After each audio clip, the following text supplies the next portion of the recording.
आस्था और श्लोक अपने रूम में सो रहे होते हैं। फिर सुबह सुबह रूम मालिक उनके रूम के दरवाजा को खटखटाता है और कहता है, अरे दरवाजा खोलो रे बाबा। फिर आस्था तुरंत उठकर भागते हुए दरवाजा खोलने के लिए जाती है। फिर वह रूम मालिक अंदर आकर श्लोक से कहता है, अरे भाई कौन आदमी हो तुम लोग, तुमसे मिलने के लिए नीचे मीडिया वाले परेशान हो रहे हैं।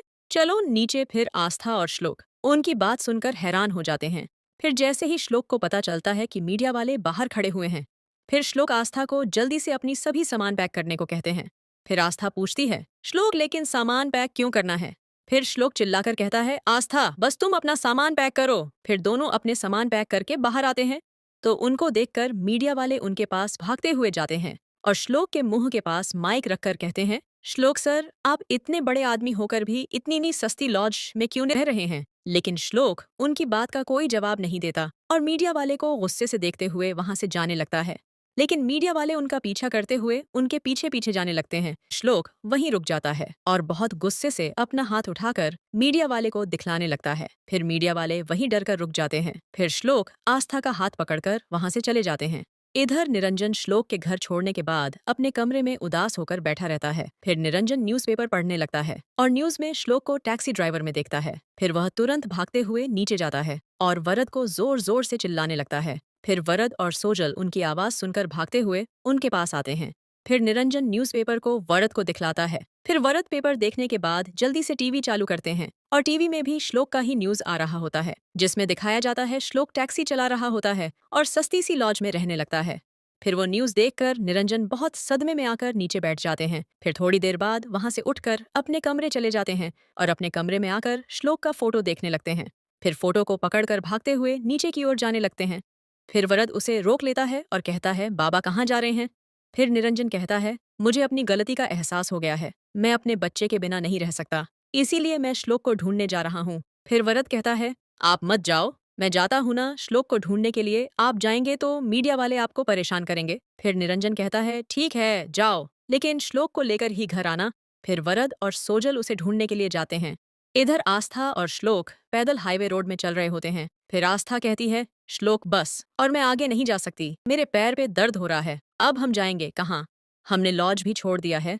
फिर श्लोक कहता है, आस्था हम इस शहर में नहीं रहेंगे। यहाँ मुझे हर कोई जानता है कि मैं किसका बेटा हूँ, इसलिए हम इस शहर में नहीं रहेंगे। फिर आस्था कहती है, ठीक है। फिर श्लोक अपनी आई के पास फोन करता है और कहता है, आई हम इस शहर को छोड़कर जा रहे हैं। यहाँ मुझे हर कोई जानता है और मुझे यहाँ पर घुटन होती है, इसलिए मुझे यहाँ से जाना ही होगा। फिर अंजलि उदास होकर कहती है, ठीक है बेटा, जैसी तुम्हारी मर्जी।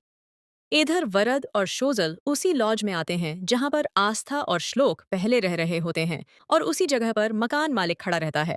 फिर वरद उनको श्लोक और आस्था की फोटो दिखलाकर कहता है, भाई साहब आपने इन लोगों को देखा है क्या? फिर मकान मालिक कहता है, सुबह से जो आ रहा है वह इसी के बारे में पूछ रहा है। अरे इन लोगों ने मेरे पैसे बिना दिए भागे हैं, पता नहीं ऐसे लोग कहाँ कहाँ से आ जाते हैं। फिर वरद कहता है, तमिश से बात कीजिए, ये मेरा भाई है। और कितने पैसे हुए आपके किराए के बताओ, मैं देता हूँ। फिर मकान मालिक कहता है, 800 रुपए हुआ साहब। फिर वरद उनको पैसे दे देता है। फिर सोजल वरद से कहती है, मैं आस्था को एक बार फोन करके देख लेती हूँ, शायद वह कॉल उठा ले। फिर सोजल आस्था को कॉल करती है। फिर आस्था उनका कॉल देखकर श्लोक से कहती है, श्लोक जाऊबाई का कॉल आ रहा है, मैं उनको बात देता हूँ कि हम इस शहर को छोड़कर जा रहे हैं उनकी तसल्ली के लिए। फिर श्लोक कहता है, हाँ ठीक है बता दो। फिर आस्था फोन पे कहती है, हम लोग ठीक है जाओ बाय, और हम लोग इस शहर को छोड़कर जा रहे हैं। सोजल कहती है, अरे पर तुम कहाँ हो बताओ ना। फिर आस्था कुछ बोलने वाली होती है, तभी बस वाला चिल्लाने लगता है और कहता है, चलो चलो मुंबई बस छूटने वाला है। फिर आस्था जल्दी में फोन रख देती है और बस में चढ़ जाती है। इधर सोजल परेशान हो जाती है और कहती है, वरद शायद वह दोनों बस स्टेशन में हैं, बस वाले की आवाज आ रही थी। फिर वरद और सोजल जल्दी से बस स्टेशन में जाते हैं। फिर दोनों बस स्टेशन पहुंच जाते हैं और आस्था श्लोक को खोजने लगते हैं। इधर श्लोक और आस्था दोनों बस में बैठकर जा रहे होते हैं। फिर उन लोगों को सोजल देख लेती है और चिल्लाने लगती है, आस्था और बाबूजी रुको।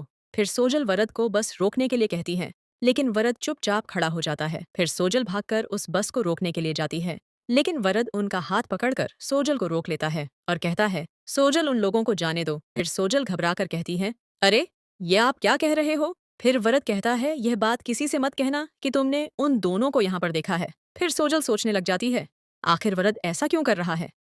इधर बस में आस्था श्लोक के बाहों में सोने लगती है। फिर श्लोक कहता है, आस्था तुम जानती हो मुंबई में हमारा एक फ्लैट है, वहाँ शिफ ऐसी है और वहाँ पर बहुत ही कमाल का नज़ारा आता है, तुम्हें बहुत पसंद आएगा। फिर श्लोक उदास होकर कहता है, लेकिन आस्था, मैंने अपने रिश्तों के साथ साथ अपने प्रॉपर्टी को भी छोड़ दिया है। फिर आस्था कहती है, आपके मेहनत से जो घर हम बनाएंगे वह उससे भी बहुत अच्छा होगा। हम अपनी एक नई दुनिया बसाएंगे और हम दोनों अपनी सारी दुखों को भूल जाएंगे।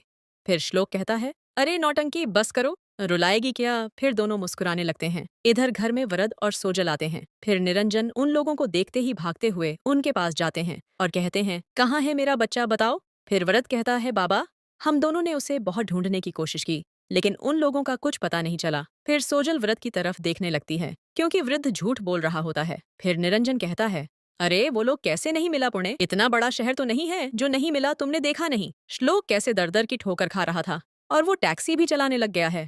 मैं एसपी को कॉल करता हूँ। फिर वरद कहता है, आप एसपी को कॉल मत कीजिए, बात और फैल जाएगा, फिर घर की बदनामी होगी। फिर निरंजन बहुत गुस्से से वरद के ऊपर गुस्सा होकर वरद से कहता है, अरे बदनामी होगी तो होने दो, मुझे कोई फर्क नहीं पड़ता और मैं खुद ही श्लोक को ढूंढने जाऊंगा।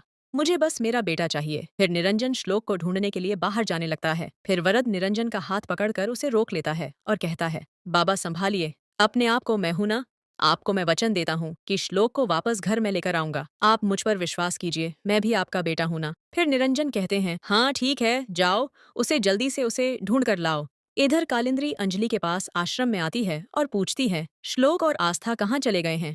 फिर अंजलि बताती है, वह दोनों इस शहर छोड़कर जा चुके हैं। जब तक श्लोक कामयाब नहीं होते तब तक वह दोनों वापस लौट कर नहीं आएंगे। फिर कालिंद्री कहती है, लेकिन अंजलि जी, आपको उन दोनों को रोकना चाहिए था, वैसे अनजान शहर में वह दोनों कैसे रहेंगे। फिर अंजलि कहती है, चाहे आप बुलाओ या मैं, जब तक श्लोक कामयाब नहीं हो जाता तब तक वो वापस नहीं आएगा। फिर कालिंद्री रोने लगती है। फिर अंजलि उनका आंसू पोंछ कर कहती है, कालिंदी जी मत रोइए। फिर कालिंदी कहती है, हम उन लोगों को नहीं रोक पाए, लेकिन आप तो चलिए हमारे घर में। फिर अंजलि कहती है, मैं नहीं जा सकती कालिंद्री, मेरे आई बाबा यहाँ पर रहते हैं। बरसों सालों बाद मुझे आई बाबा का सेवा करने का मौका मिला है और आपने मुझे पूछा, इसके लिए बहुत बहुत धन्यवाद। इधर निरंजन खिड़की के पास आकर श्लोक को याद कर रहा होता है और कहता है, बेटा कहाँ चले गए, तुम तो बहुत समझदार हो, वापस आ जाओ ना।